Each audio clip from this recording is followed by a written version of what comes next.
Hello and welcome to Fostering a Difference. Today we continue our conversation about anti-Asian racism in America. My guest is Dr. Russell Jeung, Professor of Asian American Studies at San Francisco State University. He studies the sociology of race, sociology of religion, and social movements. He's also the founder of Stop AAPI Hate, an organization founded in 2020 to track COVID-19 related discrimination in order to develop community resources and policy interventions to fight racism. Dr. Jeung, welcome. We are happy to have you with us today. Thanks for having me, Kirk. Glad to be here. Let's start with some data. You're a scientist, I'm a scientist, and we love data, we love the numbers, but the numbers that you have been gathering over the past year tell an important story. And it's important that folks who are listening in today hear the numbers and understand what story they're telling.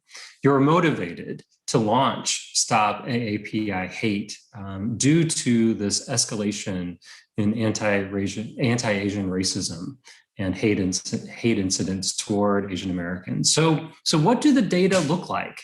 And how have they changed over the past year since the start of the COVID-19 pandemic? Yeah, that's a great question. We started last March in 2020 with two community-based organizations, Chinese for Affirmative Action and the Asian Pacific Policy and Planning Council. And that point of working with community agencies is really relevant because we initially tried to have the government document racism. We felt it's government's responsibility to safeguard the health and public safety of its residents and citizens. But in California, they said they didn't have the capacity, so we took it on ourselves to collect reports, not just of hate crimes, but of hate incidents overall. Immediately, because we were based in the community and had 5 different languages available to input your reports in, and now we have 15, we were flooded with hundreds of incidents right from the start. By March already, there was a surge in racism against Asian Americans, and this really met a community need to be able to share people's stories, to analyze what's happening, and to be able to present these voices to the government. So to date, since that time, we've received 6,600 incidents through the end of March, and we're going to come out with another national report this month.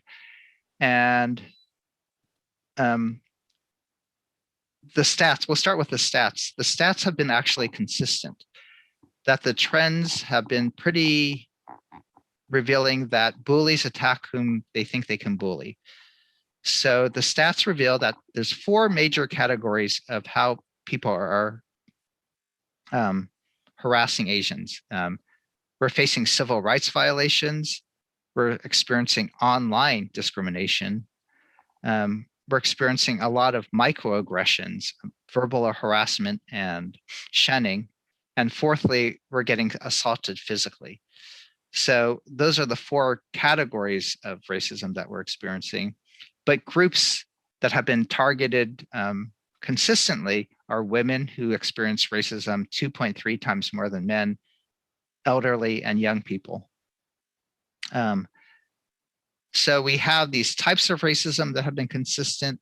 We've had targeted populations, and we know that the racism involves racial profiling, that even though China is the nation blamed for COVID-19, 60% of our respondents are non-Chinese.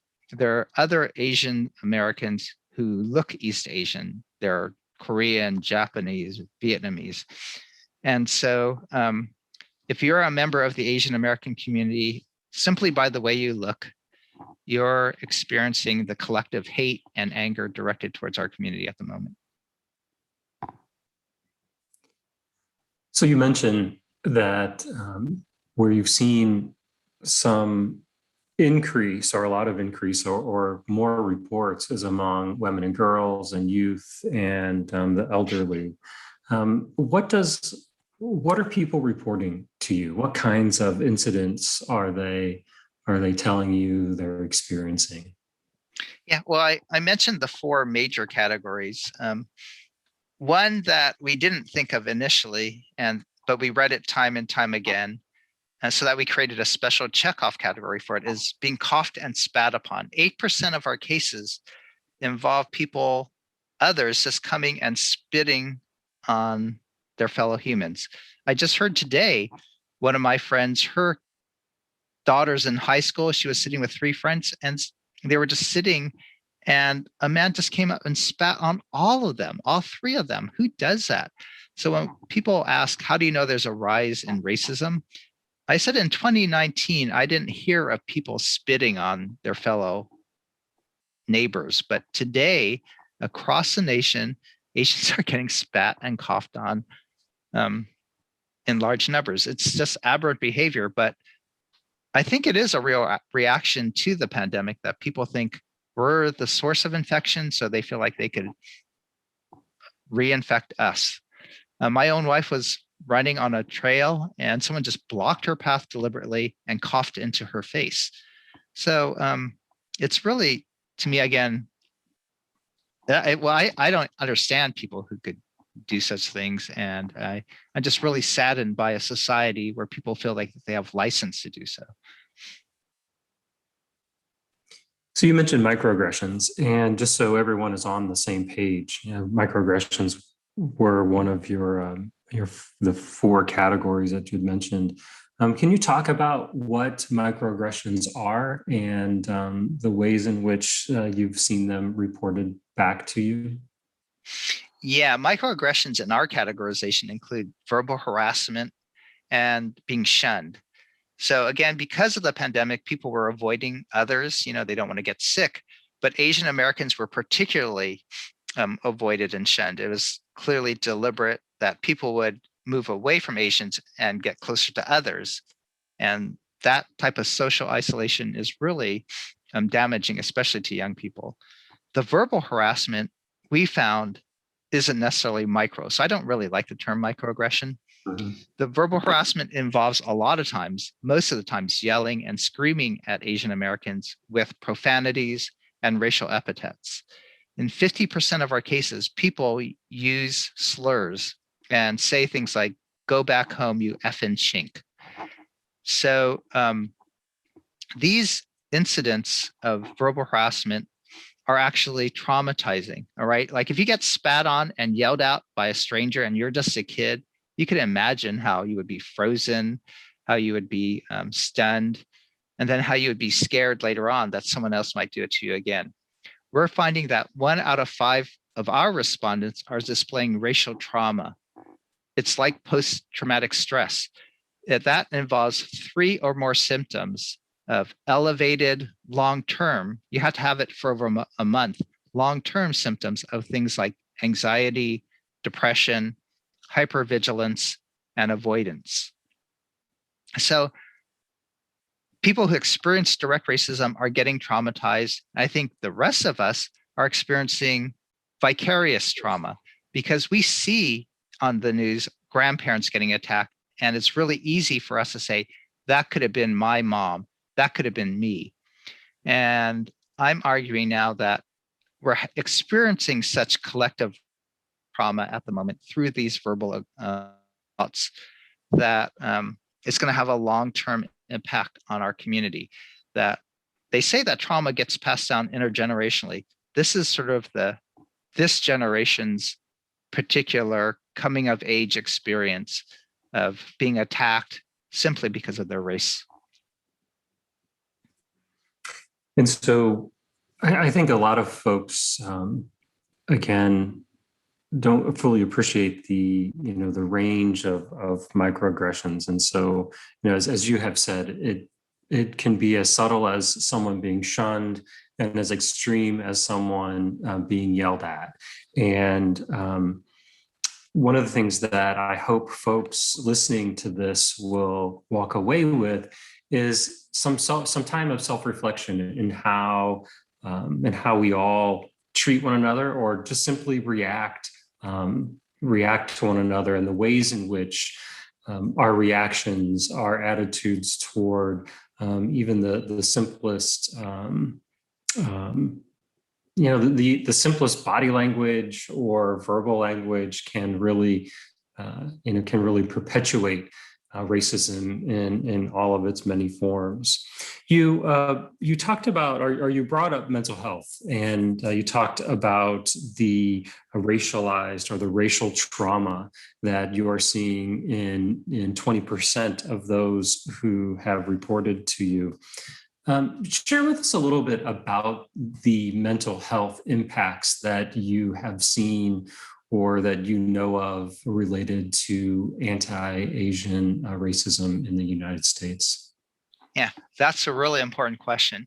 The racism we've been experienced has been violent. We've had reports nationwide from every state. They've been deadly, as you've seen through the Atlanta shootings and the killing of some of our elderly. But they've also had a real adverse impact on the mental health of Asian Americans. I think we're the racial group with the highest mental health distress in the nation right now. Again, our mental health is imperiled because it's a collective experience we're experiencing at the moment.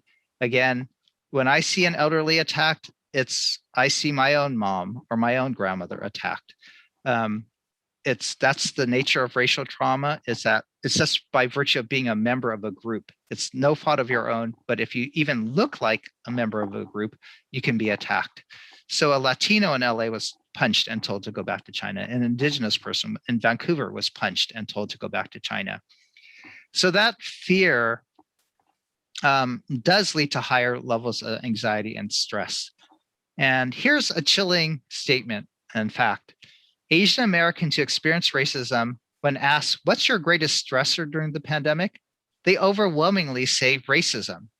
Because they've experienced it, they say they're still stressed by another attack or an attack on their family members, because we're a very collective community. We think about our families.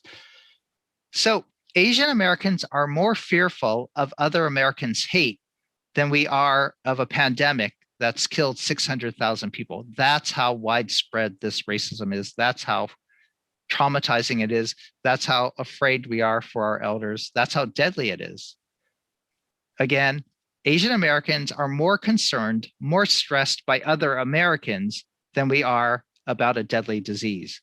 We could protect ourselves from COVID-19 by wearing a mask, but we can't even get vaccinated from racism. We can't protect ourselves from some random stranger who might attack, spit, yell, or shoot at us. So I think that in turn has led to, again, a level of anxiety and a level of stress coupled with the pandemic, coupled with economic distress. Asian Americans, because of racism, have higher rates of unemployment. People avoided our businesses, and so our businesses had to close down and lay off Asian American workers. So we have economic stress, we have pandemic stress, and then added to that, we have the stress and chronic stress of racism. Another mental health response that you could say besides trauma is, people get triggered and they go into fight or flight mode. And I see that in the Asian American community. We're being threatened by racism, and so we're going into fight or flight mode. The fight mode is, I see a lot of Asian Americans arming themselves, giving their kids mace, calling for more policing.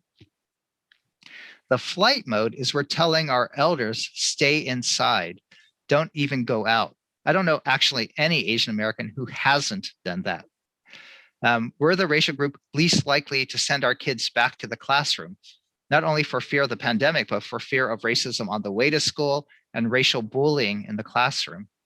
So we're going into fight or flight mode. I'm really concerned about our elders, because as they have limited life space, as they can't move around, they can't even go shopping in their neighborhoods, then they're feeling confined. They don't get the exercise they need that would help their mental health. They don't get the social support that would help their mental health.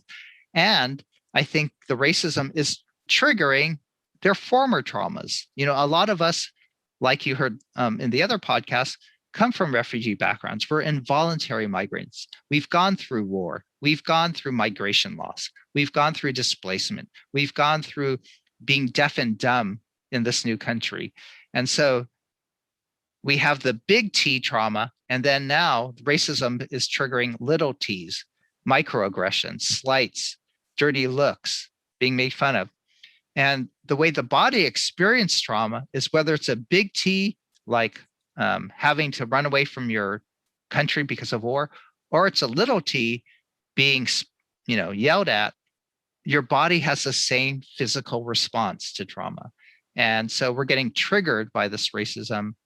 And so you can imagine how hard it is for our elderly. I'm really concerned for our senior citizens. So you mentioned the elderly a couple of times, and one of the things that I was thinking as you were talking about these important mental health issues related to anti-Asian racism is, the question I had was, does this vary among different groups? I'm thinking about youth, but you've mentioned elderly a few times. So how is it different for some of the groups that you had mentioned? Again, women and girls, youth, and now the elderly. Are they experiencing different types of racism or different types of microaggressions, or is it that the elderly are simply more vulnerable? Yeah, that's a really good question. We're going to come out with an elderly report this month and really look into the details of how they're being attacked. We know that they're actually physically attacked more than the general Asian American community, and that's really disturbing. So they are clearly more physically vulnerable. I think their experience of racism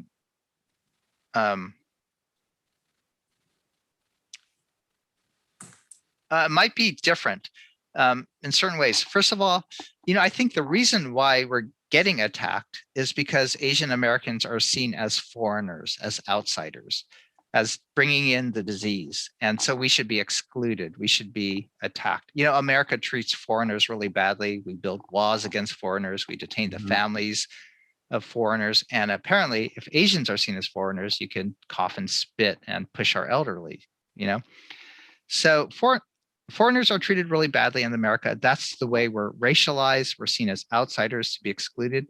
And I think our elders especially experience that because oftentimes they don't speak English. Oftentimes they dress differently. Oftentimes, they don't seem to fit into a neighborhood. And so they're treated even more as foreigners. And I think then they may bear the brunt of it. Where, and because they oftentimes are limited English, they can't necessarily speak back. And so they face more linguistic and social isolation. So you're sort of trapped, by your language. People are yelling at you. People are being mean to you, but you can't respond.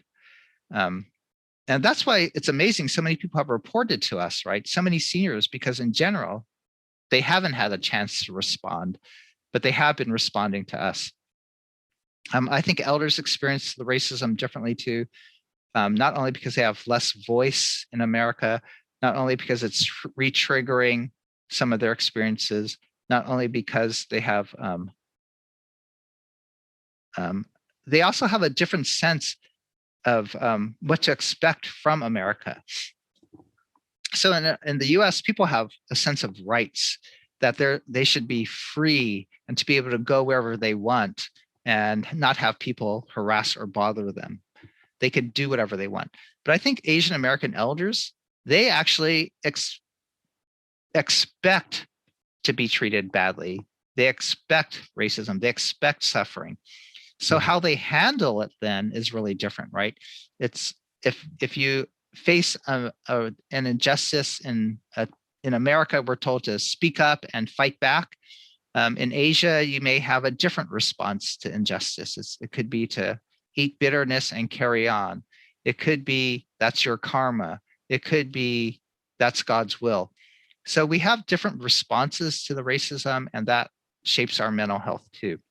And then the last thing I would say about how Asian American elders experience the racism differently in terms of mental health is that I don't think a lot of our elders actually have a concept of mental health.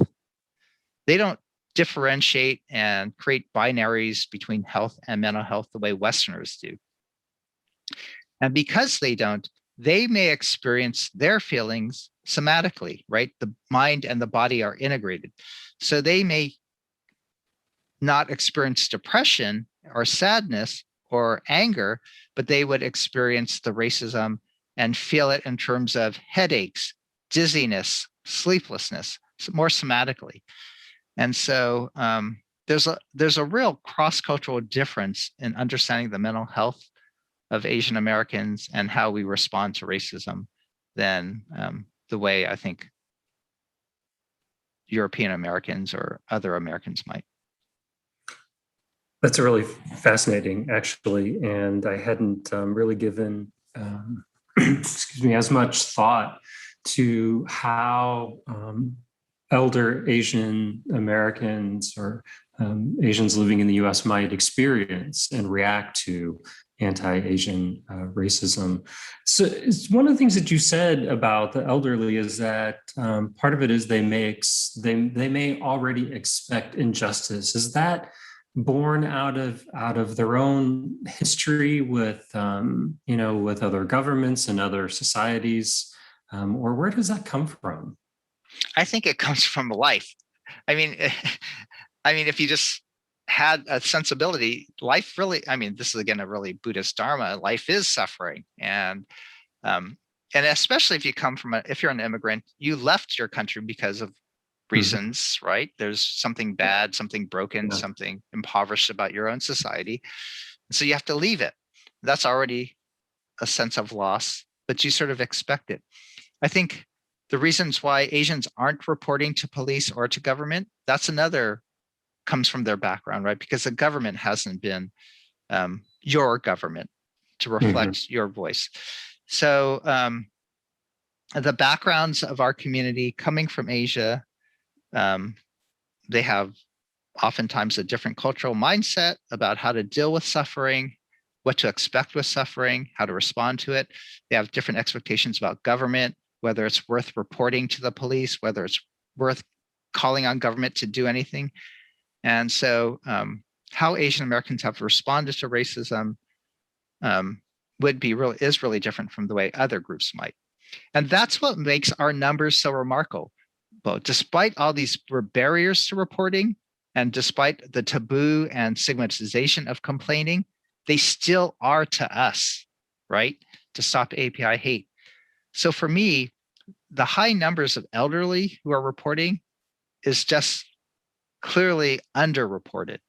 But despite that underreporting and despite these barriers, we're getting a lot of numbers from the elders. That shows to me how bad it is for our elders. Yeah. Does that make sense?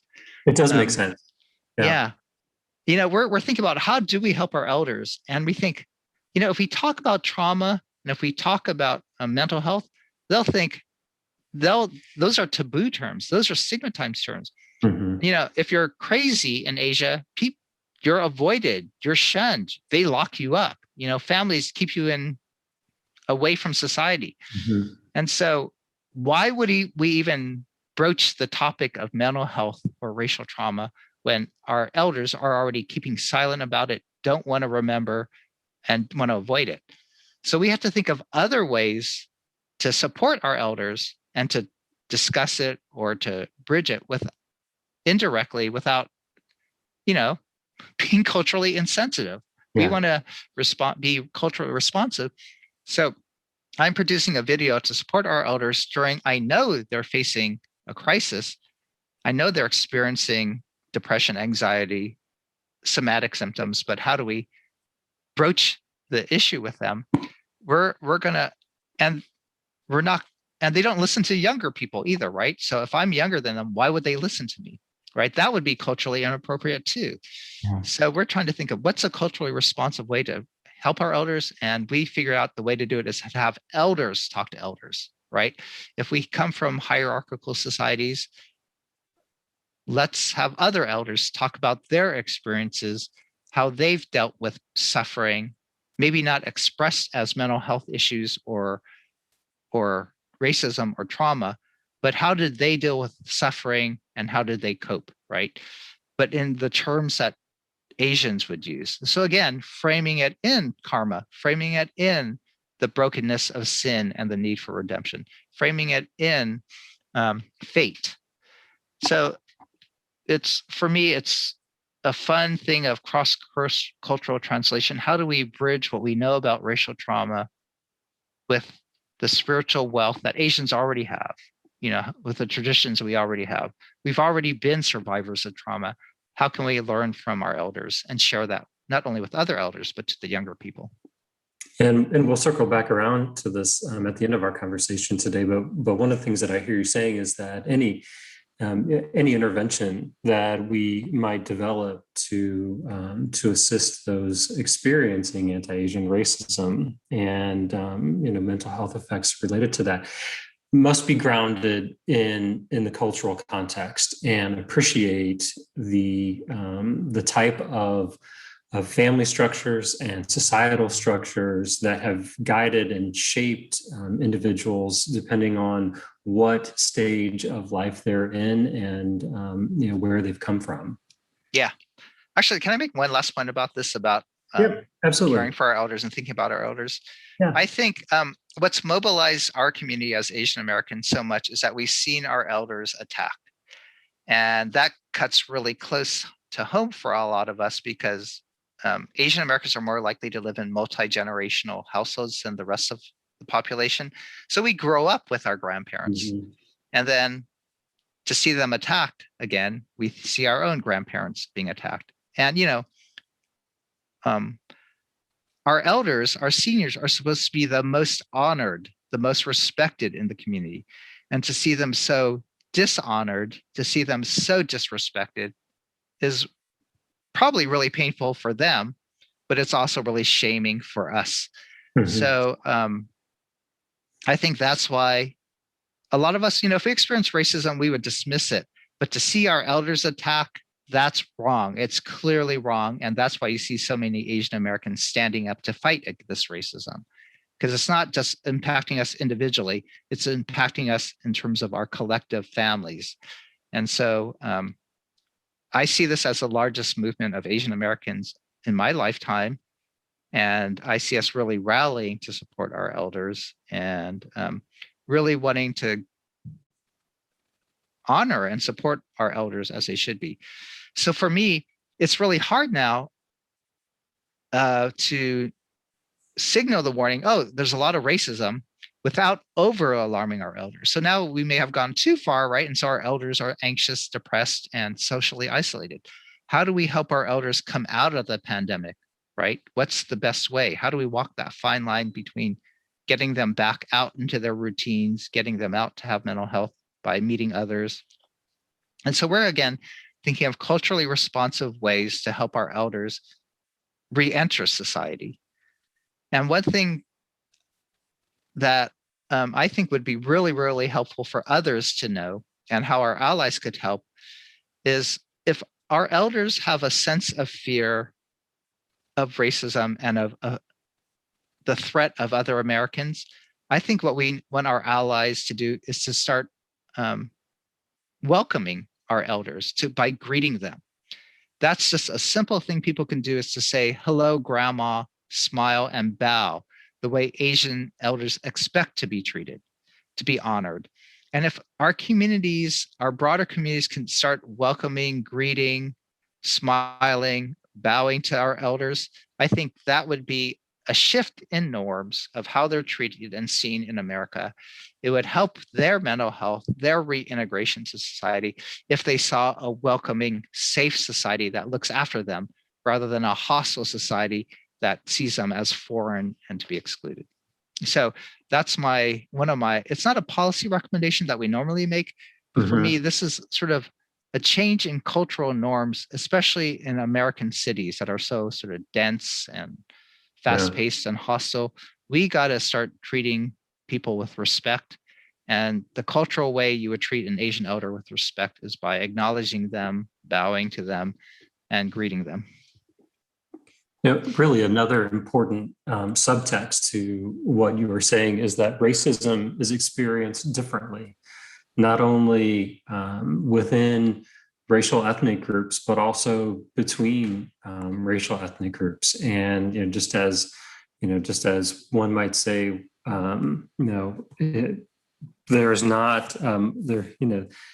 We think of Asian societies as monolithic, right? Those of us from a Western European perspective, right? We might think of Asian societies as monolithic, just as we think of Hispanic or Latinx societies as monolithic. But in reality, they're very diverse. And so this important subtext here is that racism is experienced differentially, not only across race and ethnicities, but also, as you are saying, even here within the Asian community, from the way that youth might experience it, let's say through some online bullying or microaggressions in school, all the way up to elders who are experiencing it differently. And again, while I knew that, right, I cognitively knew that, I don't know that I ever fully internalized how important those differential experiences actually are. Yeah, there's a lot of variation, right? By generation, by ethnicity, by gender, right? There's a clear intersectional oppression of women who are harassed 2.3 times more than men. Girls are bullied 2.3 times more than boys. So yeah, how we react to the racism, how we experience it, how we fight it, how we deal with it is really, really different. One other way I think Asians experience racism is that it could be angering, but it could also be shaming. And I think a lot of times Asian Americans come to this country, they want to fit in, they want to belong, but then to be shamed in this way because of racism, to be treated as outsiders, to be treated subhumanly, that you get spat upon, we turn that inward, right? We're ashamed to be treated so badly. We feel it.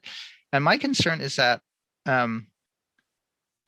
as others stigmatize Asians, we then self-stigmatize ourselves and the Asian parts of ourselves. I know one kid who wouldn't eat Asian food anymore, right? Because it's making them stand out. It's making them a target. It's making them seem different. And so they start self-stigmatizing the Asian aspects of themselves. And so that's another mental health impact of shaping our group identity and our own individual self-esteem. So I know a lot of communities are feeling that shaming of racism.